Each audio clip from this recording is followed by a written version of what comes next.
হযরত হাফিজ হুজুর রহমতুল্লাহ আলাইহি নাম শুনেছেন আপনারা? 81-তে বটগাছ নিয়ে প্রেসিডেন্ট ইলেকশন করেছিলেন। ওই হাফিজ হুজুর আমার ওস্তাদ, আমার পীর এবং আমার শ্বশুর। তো ঢাকাতে আমার একটা ঠিকানাও ছিল, কামরাঙ্গীরচর মাদ্রাসার পাশেই হুজুরে আমাকে বাড়ি করে দিয়েছে। তো আমার ওই স্ত্রী ইন্তেকাল করেছেন 98 সালে। তো এরপরে আমি চিন্তা করলাম যে ঢাকা শহরে তো খেদমত করার মতো লোকের অভাব নেই, সবাই তো শহরমুখী। কিয়ামতের ময়দানে যদি আমার এলাকার লোক আমার বিরুদ্ধে অভিযোগ করে যে উনি আমাদের জন্য কিছু করেননি, ঢাকায় বাসাবাড়ি করছেন, ঢাকা চাকরি করছেন, ঢাকা খেদমত করছেন, দেশে বিদেশে ওয়াজ নসিহত করছেন, আমাদের জন্য তো কিছু করেননি। ঠিক এই চিন্তা থেকেই আমি চরকাদিরা ফজুরিয়ারহাট থেকে 2 কিলোমিটার পূর্ব দিকে, যেখান দিয়ে তখন 2000 সালে দিনের বেলায় লোকজন চলাফেরা করতে ভয় পেত, আমি যখন জায়গা কিনে ওখানে বাড়ি করার সিদ্ধান্ত নিলাম, মসজিদ করব, মাদ্রাসা করব, তো প্রথম একটা কুড়ের ঘর, সনের ঘর উঠাইলাম। তো ডাকাতরা ডাকাতি করে আসা যাওয়ার পথে আমার সালের সনসলাইয়া নিয়ে ওরা আগুন করে। দেখ, তো আমি দেশে আসছি, আল্লাহকে সাক্ষী রেখে বলতেছি, এই জন্যই দেশবাসীর খেদমত করা। তো আল্লাহ পাকের ইচ্ছা, আল্লাহ পাক গ্রামকেও সহজ করে দিতে পারে। যে গ্রাম দিয়ে, যে রাস্তা দিয়ে দিনে মানুষ হাঁটতে ভয় পাইত, পাশে নিকটবর্তী কোনো বাড়িঘর ছিল না। যেখানে আমি জায়গা কিনেছিলাম, আমাদের কানিতে হলে 1 একর 60 শতাংশ। আপনাদের এখানে মনে হয় 60 কানি আরো বড়।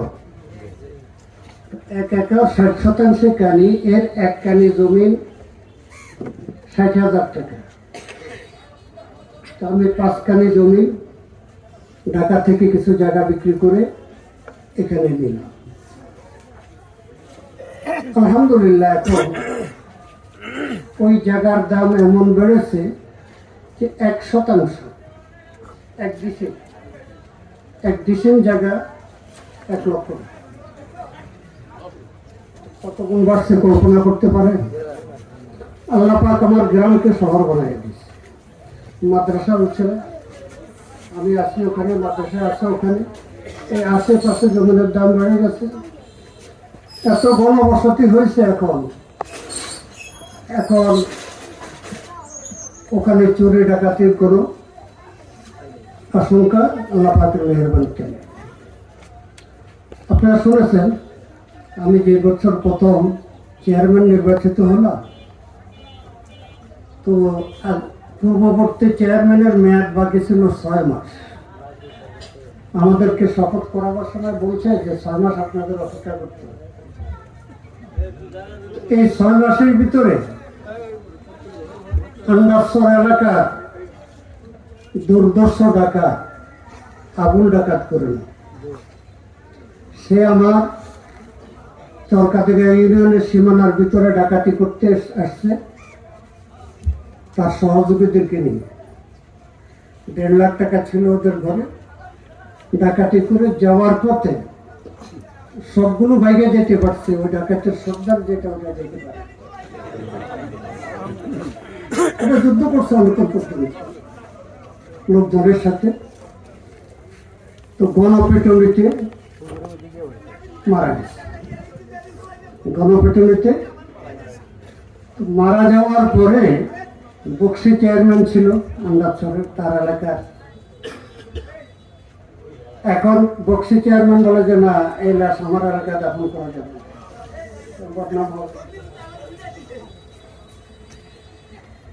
আমার কাদিরা ইউনিয়নের ভিতরে ওরা আত্মীয় বাড়ি, ওরা পদক্ষেপ নিয়েছে ওখানে দাফন করবে।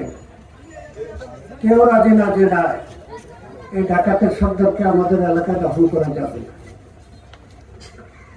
এখন লাশের মালিক কে? দারোগা। লাশের মালিক থানার ওসি সাহেব বিপদে পড়ছে। আর তখন তো আমি চেয়ারম্যান নির্বাচিত হয়েছি, কিন্তু ক্ষমতা পুরাতন চেয়ারম্যান, তো চেয়ারম্যানও বিপদে আছে। চেয়ারম্যান আর থানার ওসি মিলে সিদ্ধান্ত নিছে যে আগামীকালকে দিনের বেলায় ওকে সরকারি খাস জায়গায় নদীর পাড়ে এক জায়গায় গর্ত করে। আমি রাত্রে 11টার সময় বাড়িতে গিয়ে শুয়ে পড়ছি। আমার মনে একটা চিন্তা আসলে, যাই হোক, চোর হোক, চোরের ডাকাতের সর্দার হোক, মুসলমানের ঘরে জন্মগ্রহণ করছে। এই যখন গণপিটুনিতে মারা গেছে, হঠাৎ করে তো মারা যাবে, সময় লাগছে না? লক্ষ্মীপুর হাসপাতালে নেওয়ার পরে মারা গেছে। এই সময় কিছু আল্লাহকে ডাকে না, আল্লাহকে ডাকে না। তো আমার খেয়ালে আসলো যে আল্লাহ পাক তাকে খালেদ সাইফুল্লাহ বানাইয়া আমাকেও তো আবুল ডাকাত বানাইছিল। আজকে তার এলাকার লোক, তার চেয়ারম্যান তাকে কবর দিতে অস্বীকার করতেছে। তো আল্লাহ পাক যদি কিয়ামতের ময়দানে আমাকে জিজ্ঞাসা করে, আমার এই বান্দাকে কবরের জায়গায় কেউ দিল না, তুমি দিলা না, তো আমি কি জবাব? সাথে সাথে আমি আমার ফজমিহাট বাজারে মোল্লা মাইনুদ্দিন ছিল, মোল্লা হোসেন সাহেব ছিলেন, এদেরকে ফোন করলাম যে আবুলকে দাফন করার জন্য আমি আমার কবরস্থানে জায়গা দেব, তোমরা আসো। তারপরে আমার মাদ্রাসার শিক্ষক ছাত্রদেরকে বললাম কবরের ব্যবস্থা করো, বাস কাটো। থানায় ওসিকে ফোন করলাম যে এই আবুলের লাশ দাফন করার জন্য আমি কবরের ব্যবস্থা করছি আমার কবরস্থানে। ওসি যেমন আসমান থেকে নিচে পড়ছে, কি বলেন আপনি জায়গা দেবেন কবরস্থানে? তো হ্যাঁ, আমি প্রস্তুতি নিতেছি। তো আমি এখানে লাশ পাঠাই দিচ্ছি। লাশ পাঠাইয়া দিল। বক্সিকে ফোন করলাম, সে তো এখন মারা গেছে। তার আত্মীয় স্বজন কেউ যদি দেখতে চায়, বর্ষার দিন আমার এখানে পাঠাইয়া দিল।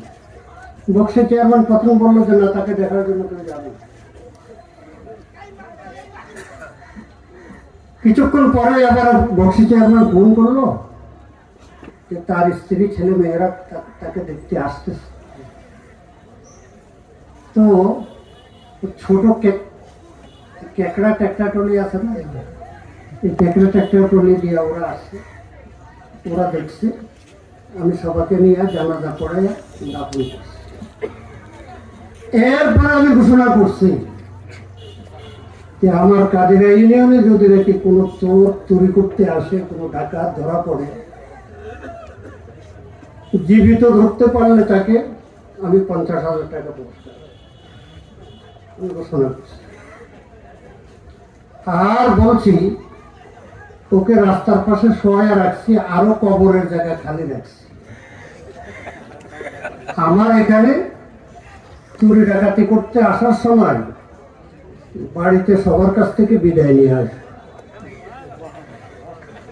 আল্লাহ পাকের মেহেরবানি, ডাকাত চোর ডাকাত যেগুলো জেলে ছিল লক্ষ্মীপুর, আমি পরে শুনলাম ওদের একজনের কাছ থেকে, ওরা জেলখানায় তারপরে মিটিংয়ে বসে যে হুজুর যে উদারতা দেখাইছে যে আবুলকে দাফন করার জন্য কেউ জায়গা দিল না, হুজুর নিজে জানাজার ব্যবস্থা করছে, নিজে কবরস্থানে তারপর দাফন করেছে।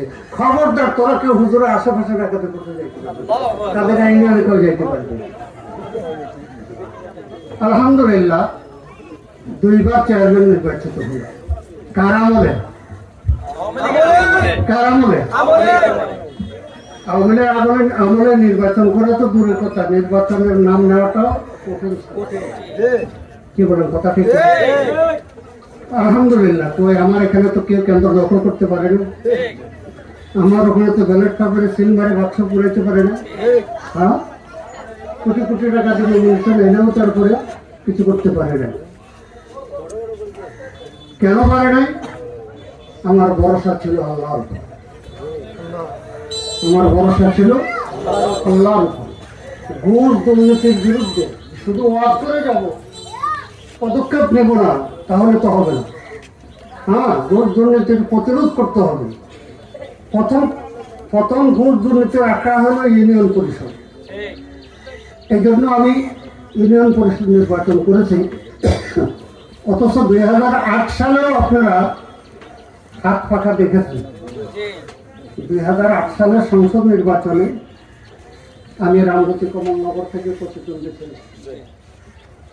আসম আব্দুর রব সাহেব, আশরাফুদ্দিন নিজাম এবং আব্দুর রব চৌধুরী সাহেব, ওনারা আমার প্রতিদ্বন্দ্বী ছিলেন। তো তখন মানুষ আমাকে বেশি চিনত। তখন যে ভোটগুলো পেয়েছি, কোনগুলো পাইছি, একান্ত আমাদের আপন। যারা মনে করছে হুজুর তো পাস করবে না, কিন্তু ভোটটা আল্লাহর রাস্তায় দিয়ে দিলাম, আখেরাতে কাজে লাগে। কি বলেন? এমন ভোটগুলো পাইছি। এখন তো আলহামদুলিল্লাহ 2বার ইউনিয়ন পরিষদ চেয়ারম্যান নির্বাচিত হলাম, 1বার উপজেলা চেয়ারম্যান নির্বাচিত হলাম। উপজেলা চেয়ারম্যান নির্বাচনটা আমার জন্য বহুত বড় কঠিন ছিল। কেন কঠিন ছিল? এটা আমার নাম ঘোষণা করার সময় কি বলছে, আমি স্পষ্টবাদী। কি বলছে? যে ইসলামী আন্দোলন বাংলাদেশের সাবেক উপদেষ্টা। সাবেক কেন বলছে? আমি দলীয় সিদ্ধান্তের বাহিরে এসে নির্বাচন করছি। ইসলামী আন্দোলন উপজেলা পরিষদ নির্বাচন বর্জন করেছিল। আমি বলছি যে না, আমার এলাকার জন্য নির্বাচন করা দরকার, করতে হবে না। যেতে দেন, যেতে দেন, আপনার একটু জায়গা দেন, সে জায়গা দেন, সরে যাবেন আস্তে আস্তে। তো আমি নির্বাচন করলাম, হাত পাকা প্রতীক পাইছি। হাত পাকা প্রতীক কি করে দেব? কারণ দলের সিদ্ধান্তের বাইরে। বরং দলের পক্ষ থেকে নিষেধ করা হয়েছে কর্মীরা যেন আমার নির্বাচন না করে। আমার নির্বাচন করার অপরাধে 4 জন আমার সহকর্মীকে বহিষ্কার করা হয়েছে। কথা বলছেন? কারণ এটা একটা দলীয় শৃঙ্খলা।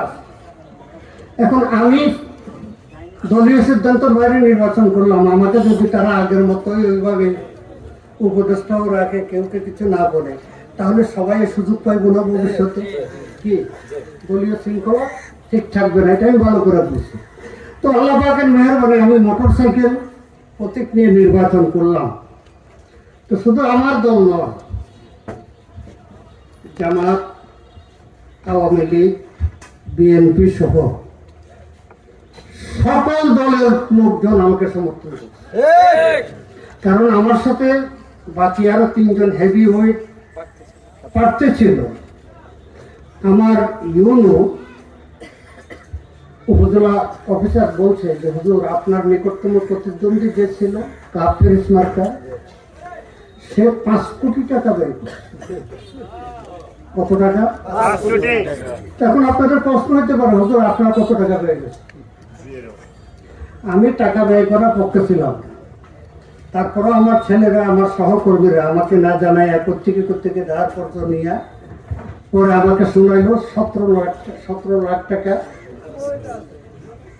এখনো কিছু টাকা ঋণ আমার বাকি আছে, ইনশাল্লাহ পরিশোধ করতে পারবো। বললাম না যে 60,000 টাকা কানে জমিন কিনছি, এখন 1 ডিসিম 1 লাখ টাকা। তো কতটুকু বিক্রি করা লাগবে, বুঝতে পারছে না? তো যাক আলহামদুলিল্লাহ, দল আমাকে জানাইছে এটা যে আমাদের দলীয় শৃঙ্খলা রক্ষার জন্য আমরা আপনার সম্পর্কে এখন নীরব থাকবো, আমরা আপনাকে নিয়ে এই কাজ করব। কারণ মরহুম পীর সাহেব ফজলুল করিম সাহেব এর সাথী আমি তাদের মুরব্বী না, আমি তো তাদের মুরব্বী। এখন প্রশ্ন হতে পারে, তো আমিরের আদেশ লঙ্ঘন করলেন কেন? আমিরের আদেশ কেন লঙ্ঘন করলেন? প্রশ্ন হয় না, হতে পারে না? আমি আমার আমির সাহেবকে বলছি, আমির সাহেব কথা বলছে যে হুজুর আপনি একটা আমিরের কথা মানবেন না। এর বলছে দেখেন হুজুর সাল্লাল্লাহু আলাইহি সাল্লাম এক মুনাফিক জানাজা পড়াইতে চাইতেছিল। হ্যাঁ, ওই মুনাফিকের ছেলে ছিল হযরত আব্দুল্লাহ মুসলমান। তার দিনজুরির জন্য, তার মন রক্ষা করার জন্য হুজুর সাল্লাল্লাহু আলাইহি সাল্লাম জানাজা পড়াইতে যাইতেছে। হযরত ওমর রাদিয়াল্লাহু তাআলা আনহু হুজুর সাল্লাল্লাহু আলাইহি সাল্লামের জামা পিছন দিক দিয়ে ধরে টানতেছে, ইয়া রাসূলুল্লাহ। কার জামা ধরে টানতেছে? নবীজির জামা ধরে হযরত ওমর টানতেছে, ইয়া রাসূলুল্লাহ আপনি মুনাফিকের জানাজা পড়তে যাবেন না। কোরআনের আয়াত নাযিল হয়েছে কার পক্ষে? হযরত ওমরের পক্ষে। কার পক্ষে? আল্লাহ পাক বলেন যে হ্যাঁ আমার রাসূল আপনার জন্য এটা শোভনীয় নয় যে আপনি মুনাফিকের জানাজা পড়বেন। আপনি একবার নয় 70 বারও যদি তার জন্য মাগফিরাতের দোয়া করেন আমি তাকে মাফ করব। আয়াত কার পক্ষে না করে? এই কথা বলার পরে আমি চুপ হয়ে গেছেন আপনার কথা বলে। কারণ আমি দেখেছি আমার এলাকার জন্য নির্বাচন করা প্রয়োজন, এলাকার জনগণ আমাকে চায়। আমি একদম যদি আগে না বাড়ি তাহলে সংসদ নির্বাচনে হওয়ার জন্য অসুবিধা হবে। কি বলেন? আগে যদি আমি উপজেলা নির্বাচন না করতাম, উনি চেয়ারম্যান ছিল, এখন এমপি হইব। কি চেয়ারম্যানের থেকে এমপি সিঁড়ি পার হয়ে এখন আসছে একটা ধাপ বাকি, উপজেলা চেয়ারম্যান তারপরে কি বলেন? তো কাজে আমি কাজটা ঠিক করেছি না ভুল করেছি? তো আল্লাহ পাকের মেহেরবানি 73 দিন আমি অফিসে দায়িত্ব পালন করছি। আমার ভয়ে অফিসাররা কম্পিত ছিল। কয়েকজন অফিসার বদলি হয়ে চলেই গেছে। হুজুর আমলে তো কি মাল কামাই করতে পারবে না। হ্যাঁ হুজুর, কারণ আমার স্বাক্ষর ছাড়া তো বিল উঠাইতে পারবে না, আর আমি তো কাজ দেখা ছাড়া তো স্বাক্ষর করবো। কথা ঠিক না? তো দেখ আল্লাহ পাকের মেহেরবানি দেশ নতুন করে স্বাধীন হলো। দেশ কি হয়েছে? নতুন করে স্বাধীন হয়েছে। 71 স্বাধীন যেটা, এই স্বাধীনতার ফলাফল জনগণ ভোগ করতে পারে না। কথা ঠিক কিনা? এই স্বাধীনতার ফলাফল গুটি কয়েক পরিবার, গুটি কয়েক লোক স্বাধীনতার পক্ষের শক্তি বলে তারা এই লক্ষ লক্ষ কোটি টাকার মালিক হয়েছে। আওয়ামী লীগ ক্ষমতায় আসছে, বিএনপি তো ছিল না। বিএনপি ছিল, জিয়াউর রহমান ক্ষমতায় আসার পরে দল গঠন করছে। লোকগুলো কোত্থেকে আসছে? বিএনপি তো লোকগুলো কোত্থেকে আসছে? আওয়ামী লীগ থেকে আসে না। এরা আওয়ামী লীগ আর বিএনপি মুদ্রার এই পিঠ আর ওই পিঠ, লতামাতা। ছোটবেলা একটু লতামাতা খেলছেন না? লতামাতা, মুদ্রার এই পিঠ আর ওই পিঠ। দেখেন আমাদের এখানে আশরাফুদ্দিন নেতাম সাহেব বিএনপিতে যোগ দিল, নমিনেশন পাইল। ওনার আব্বা আব্দুল হাদি মিয়া পুরাতন আওয়ামী লীগার, ওনার পুরা পরিবার আওয়ামী লীগার। আওয়ামী লীগ থেকে বিএনপিতে আসছে, তওবা করা লাগবে। হ্যাঁ, আবার আব্দুল চৌধুরী সাহেব নমিনেশন না পাওয়ার কারণে বিএনপি থেকে আওয়ামী লীগে গেছে, শুধু একটা ফুলের তোড়া নিয়ে গেছে হাতে নেই, আর কিছু করা লাগছে। তো কাজেই লাল কুত্তা হিয়ালের ভাই, লাল কুত্তা হিয়ালের ভাই। ইসলামের শত্রু দুটাই ছিল।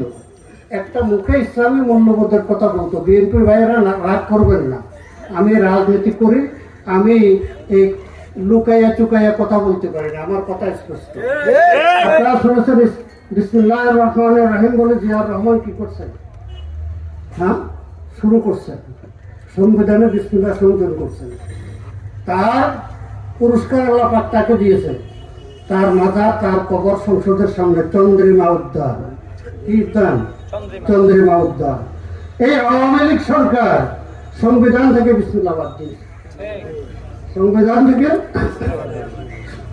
সর্বময় আল্লাহ তাআলার উপরে আস্থা এটা বাদ দিয়েছে, যেটা এরশাদ কি করছিল? স্থাপন করছিল। তো যাক, এখন মানুষ বিএনপিকে ভোট দিত আওয়ামী লীগের ভয়ে। কিসের ভয়ে? আওয়ামী লীগের ভয়ে। বিএনপিকে ভোট দিত আওয়ামী লীগের ভয়ে। এটা মন্দের ভাব। এটা কি বিএনপি মন্দের ভালো? কেন বলেন না কেন? পেশাবও মন্দ, পাখানাও মন্দ। কি এখন পাড়াইয়া যাইতে হইব মসজিদে, কোনটা পাড়াইয়া যাইবেন? না না, পেশাবও আছে, পাখানাও আছে, যে কোনো একটা পাড়াইয়া যাইতে হইব। কোনটা পাড়াইয়া যাবেন? আরে ওখানে গিয়ে পাও দেবেন তো, কোনটা পাড়াইবেন? কথা বলেন, পাখানা মতো পাড়াইবেন। স্টেজে বইয়া তারপরে বক্তব্য বুঝেন না কি? তো মন্দ তো মন্দ হয়, কথা না, মন্দর মধ্যে একটু ভালো মন্দ আছে। মন্দের পেশাবটা ভালোর মতো পা একটু লাগবে, কি উজুখানায় গিয়া নলছাড়া দিয়ে ধুয়ে দিলে এটা পাক হয়ে যাবে। আর পাখানা যদি লাগে এটা ধুইলেও এটা দুর্গন্ধ লাগবে। কথা ঠিক না?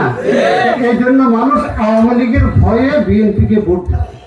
আর আওয়ামী লীগ এটা ভালো করে জানতো দেশের জনগণ আমাদেরকে চায় কি, এই জন্য কখনো সুষ্ঠু নির্বাচন, আওয়ামী লীগ কখনো সুষ্ঠু নির্বাচন দেয় নাই। 2008 সালে যে তারা নির্বাচিত হয়েছে, কেমন হয়েছে জানেন?